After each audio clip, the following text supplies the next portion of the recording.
Risk of both heart attack and stroke in people with diabetes, including those with normal cholesterol and normal blood sugar.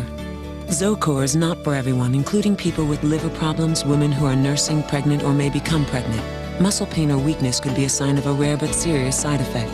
Zocor may interact with other medicines or certain foods, increasing your risk of getting this serious side effect. Simple blood tests are needed to check for liver problems. If you have diabetes, ask your doctor if Zocor can help protect you, and go to Zocor.com to get your free book. It's your future. Be there. There's never been a better time to talk with your doctor about Ambien, because now you can try Ambien free. Visit Ambien.com for details.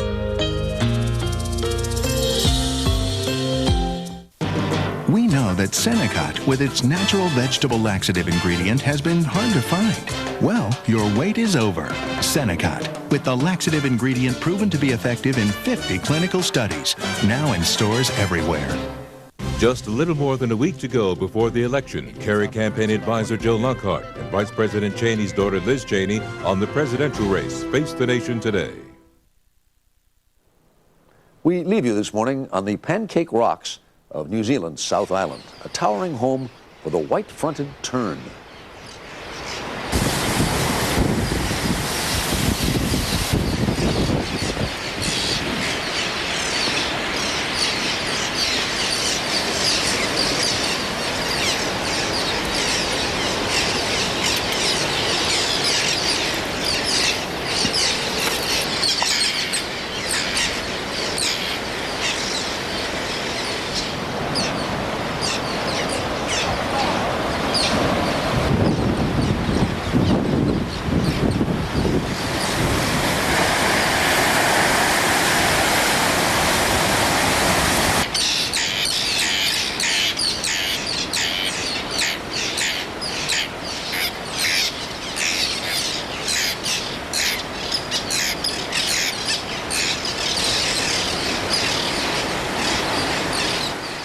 White-fronted terns on New Zealand's Pancake Rocks. I'm Charles Osgood. Please join us again next Sunday morning. Until then, I'll see you on the radio. For news 24 hours a day, click on CBSNews.com. Brought to you in part by Walmart, bringing your community jobs, low prices, and support for neighborhood programs.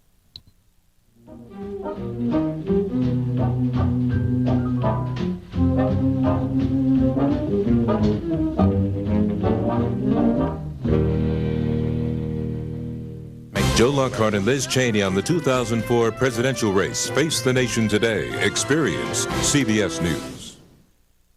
Anne Heche in a CBS original movie. The Dead Will Tell premieres CBS tonight.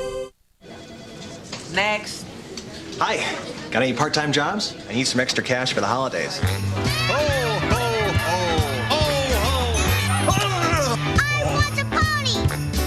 There's an easier way to have extra cash for the holidays. Bundle unlimited local and long distance, fast access DSL, and direct TV service. Get them all from Bell South and you'll save over $50 a month for the first 6 months. That's easy money. Bell South. Listening, answering. They're misleading Americans about what I said. I will never cede America's security to any institution or to any other country. No one gets a veto over our security. No one.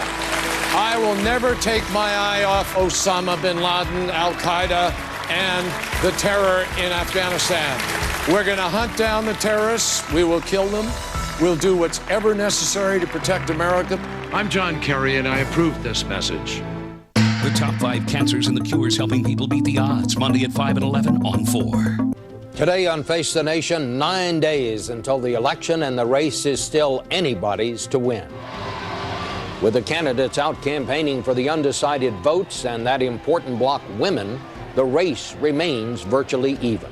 Will the huge numbers of new voters make the difference, and how are the swing states leaning?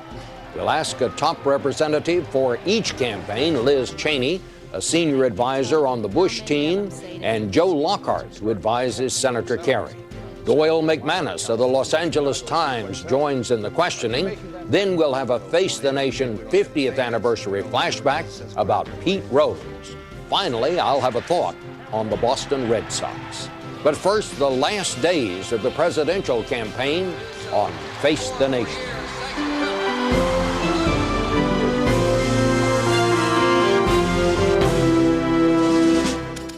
Face the Nation with CBS News Chief Washington Correspondent Bob Schieffer. And now from CBS News in Washington, Bob Schieffer.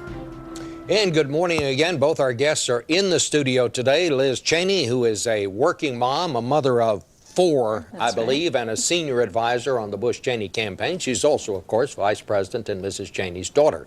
Also here is a working dad, Joe Lockhart, from the Kerry campaign, joining in the questioning. Another working dad. Are you a working grandfather yet? Oh, no, sir. Well, I'm a working grandfather here.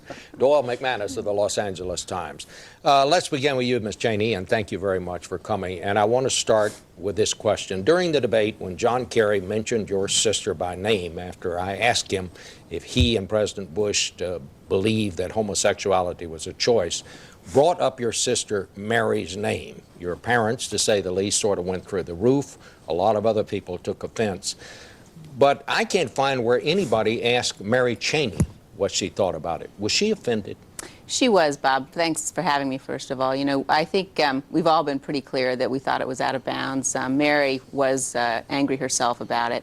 And I think, you know, many people watching that night, if you look at the polls afterwards, thought it was out of bounds as well for a candidate to use the child of one of his opponents to score political points. Made folks wonder what kind of a person would do that. And I think it's become part of a pattern, unfortunately, where it looks like Senators Kerry and Edwards will say and do just about anything in these closing days of the campaign to get elected. We've seen it with you know, the claim that if Senator Kerry were president, Christopher Reeve would walk again. We've seen it with the scare tactics on Social Security and the draft.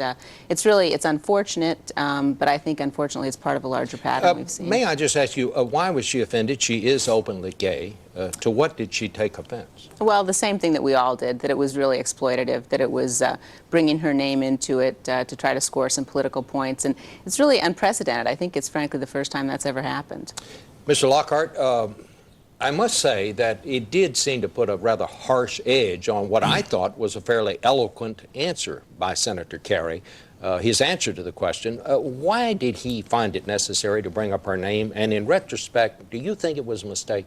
Well, I don't think it was a mistake, and I think it's unfortunate, and we'll take the family at their word that they were offended by it. It's unfortunate, but what he was trying to do was make a broader point about tolerance. But the specific point, I think, was in praise of the parenting of Dick and Lynn Cheney. And that's where John Kerry is. I've talked to him about this.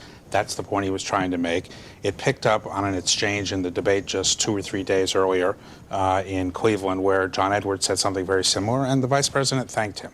Maybe it was the fact that Dick Cheney wasn't there that sort of well, does he feel badly about it? Well, I think if he says something that is meant as a compliment, and 2 parents, whether they be the vice president or whether they be 2 parents who live in Peoria, Illinois, and they take it the wrong way, then of course it was not received as intended. I'll tell you what, though, I think is wrong. There was one of your colleagues in the campaign told the Washington Post or the New York Times that John Kerry had launched a vicious personal attack. It wasn't. I mean, and that to me represents intolerance. When people think that somehow, when you talk openly about these things, that it is something wrong and it's an attack. It was not an attack. And again, if it was not received in the way it was intended, then that is unfortunate. But the broader point, I think, still exists. And the idea that both John Edwards and John Kerry think that they're good parents is the bottom line. Can I just add one thing, though? I think the reason it was perceived as an attack was in part furthered by Mary Beth Cahill's comments, you know, calling Mary fair game, which doesn't fit into the whole notion that it was listen, a lot of things get twisted and taken out of context as time goes on. I watched that interview, and the interview was something along the line of, you know, since Vice President Cheney first brought this to the public's attention in the first place, was it fair game to talk about it? And her answer was yes. I mean, so I don't think she's talking about, you know, go back and look at the interview. That's what it says. And I think it says something about, you know, a campaign that generally doesn't want to focus on what's going on here domestically, what's going on in the world, that we constantly have these little things that get blown up and out of proportion and out of context. And the public is looking and saying, you know what? I don't have a job. Why are they talking about this? Well, let's go to Doyle. Ms. Cheney, let me go to a related issue, and it's one of the few issues on which your dad disagrees with President Bush. President Bush favors an amendment to the federal Constitution against same-sex marriage.